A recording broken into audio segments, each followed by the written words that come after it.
Ya pemirsa, Badan Pengawas Pemilu terus melakukan pemantauan di sejumlah TPS yang ada di Jakarta. Dan untuk membahasnya, kita sudah terhubung dengan Burhanuddin, anggota Bawaslu. Selamat siang, Pak Burhanuddin. Selamat siang, Mbak. Baik, Pak Burhanuddin, dari pantauan ataupun monitoring di sejumlah TPS di Jakarta, temuan apa saja Pak yang didapati oleh Bawaslu? Ya, hari ini kami ada di TPS di Lapas Cipinang, Jakarta Timur. Kebetulan di sini ada 12 TPS yang berada di dalam lapas kelas 1 Cipinang, Jakarta Timur. Ini kita sedang melakukan pengawasan, memastikan bahwa ke-12 TPS ini kemudian siap untuk melaksanakan pemungutan suara besok di 14 Februari 2024. Kami di sini 12 TPS ini lengkap, satu TPS, satu pengawas TPS. Jadi kita ingin memastikan bahwa seluruh TPS lokasi khusus di wilayah DKI Jakarta termasuk di lapas dan rutan itu ada pengawas TPS untuk memastikan bahwa segala proses pemungutan dan penghitungan suara di TPS di 14 Februari 2024 di TPS lokasi khusus ini bisa berjalan secara baik. Perlu saya informasikan bahwa di TPS Lapas 1 Cipinang ini jumlah pemilihnya kurang lebih 2.526 pemilih dengan jumlah TPS 12 TPS. Belum di TPS di Narkotika Cipinang, kemudian di Rutan ada 11 di Lapas Narkotik, kemudian di Rutan Cipinang itu ada 10 TPS. Gitu, Mbak. Baik, Pak Burhanuddin, lalu seperti apa pemetaan TPS rawan yang telah dilakukan Bawaslu?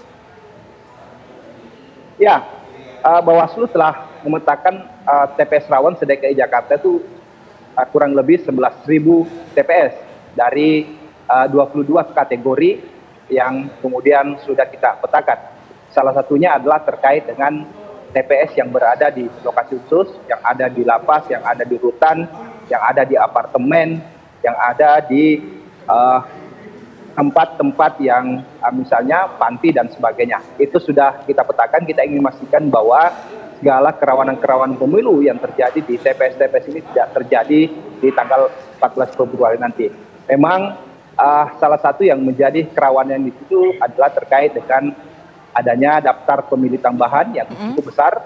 TPS ada sekitar 8.000 TPS yang kami kategorikan memiliki daftar pemilih tambahan. Kemudian kita antisipasi juga terkait dengan daftar pemilih khusus yang mereka yang tidak terdaftar di DPT, terdaftar di DPTB, kemudian nanti bisa menggunakan hak pilihnya dan menggunakan KTP atau suket atau biodata yang dikeluarkan oleh Kemendagri. Itu yang juga kita antisipasi agar supaya TPS-TPS di wilayah DKI Jakarta ini mereka yang memang memiliki hak pilih sebagai warga DKI Jakarta itu bisa menggunakan hak pilihnya dengan baik. Baik, kalau untuk secara teknisnya sendiri, hal-hal yang diwaspadai oleh Bawaslu apa saja, Pak? Ya, secara teknis maka sebenarnya kami sudah memiliki pengawas TPS 30.766 pengawas TPS sesuai dengan jumlah TPS yang ada di Jakarta. Hari ini kami datang ke Lapas Cipinang, di kelas 1 Cipinang ini untuk memastikan bahwa pengawas TPS kami siap untuk mengawasi di lapas dan rutan. Ternyata ini di belakang kami ini pengawas TPS yang akan nanti bertugas di 12 TPS di Lapas Cipinang ini, di kelas 1 Cipinang ini. Itu yang sudah kami sampaikan. Baik, ini informasinya juga Bawaslu mewaspadai penggunaan printer, scanner sebagai alat bantu rekapitulasi suara juga. Nah, ini alasan dibalik itu apa? Pandangan dari Bawaslu terhadap penggunaan alat tersebut? Ya, teman-teman KPU ini kan dalam hal pemungutan dan rekapitulasi ini menggunakan sistem Sirekap. Di TPS nanti itu akan ada fotokopi dan scanner terkait dengan C-hasil. Maka kami ingin memastikan bahwa scanner kemudian fotokopi ini tersedia di setiap TPS di DKI Jakarta, 30.766 TPS, karena memang ini jadi alat bantu bagi seluruh KPPS di Jakarta untuk memastikan bahwa C-hasil nanti itu bisa kita sampaikan kepada seluruh peserta pemilu, termasuk kepada pengawas TPS kami. Sehingga kami ingin memastikan bahwa scanner kemudian fotokopi ini tersedia di setiap TPS. Baik, kemudian ada hal-hal imbauan Pak yang mungkin mau disampaikan untuk pemilih ataupun juga petugas-petugas KPPS. Ya, kami ingin menyampaikan bahwa seluruh KPPS yang bertugas di 30.766 TPS di wilayah DKI Jakarta ini memahami tata cara pemungutan, penghitungan dan di TPS. Kami ingin memastikan bahwa mereka tidak menyalahi tata cara dan prosedur yang sudah diatur di peraturan KPU. Pengawas TPS kami akan siap memastikan apabila ada kesalahan prosedur, maka kami akan memberikan saran perbaikan atau kami akan mencatatkan sebagai hasil pengawasan.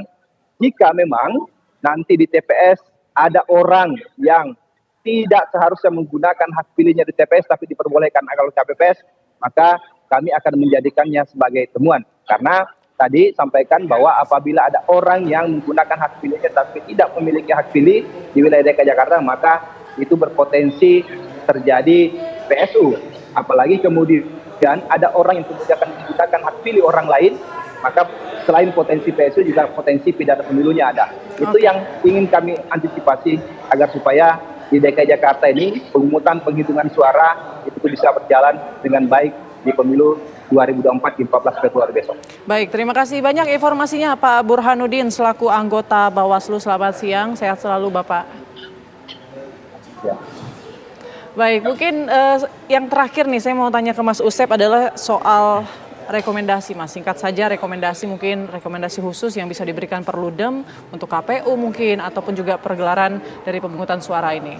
Ya, KPU semoga bisa memastikan logistiknya itu tersalurkan lalu membangun TPS paling lambat hari ini ya untuk kemudian siap digunakan saat pemilih. Petugas TPS-nya juga punya pemahaman yang sama sehingga juga masing-masing individu petugas TPS bisa dijamin kesehatannya, kesiapannya agar kemudian nanti tidak kelelahan bahkan semoga tidak terjadi korban jiwa lagi. Dan Bawaslu dengan fungsi pengawasannya bisa lebih dioptimalkan gitu ya untuk menerima laporan dari warga terhadap dugaan pelanggaran pemilu, juga temuannya juga bisa dipastikan proses penegakan hukumnya baik pelanggaran administrasi, pidana maupun etik gitu ya. Dan pemilih juga jangan lupa gunakan hak pilihnya dan ingat tadi ya yang punya KTP elektronik bisa bukan berarti bisa milih di mana aja. Itu hoax. Harus sesuai domisili dan paling memilihnya di 1 jam terakhir. Jadi jangan sampai salah dan nggak gunain hak pilihnya. Benar sekali, karena hak pilih warga Indonesia ini menentukan nasib bangsa di 5 tahun ke depan. Terima kasih banyak Mas Usep Hasan Sadikin selaku peneliti Perludem, Perkumpulan untuk Pemilu dan Demokrasi. Sehat selalu Mas Usep. Sama-sama Mbak Putri, sehat selalu. Terima kasih. Dan kita harapkan semoga pesta demokrasi Indonesia yang akan digelar besok ini bisa berjalan dengan damai, lancar, jujur, transparan, dan akuntabel. Akhir kata, ini saya Putri Windasari pamit undur diri. Terima kasih atas kebersamaan Anda. Sampai jumpa.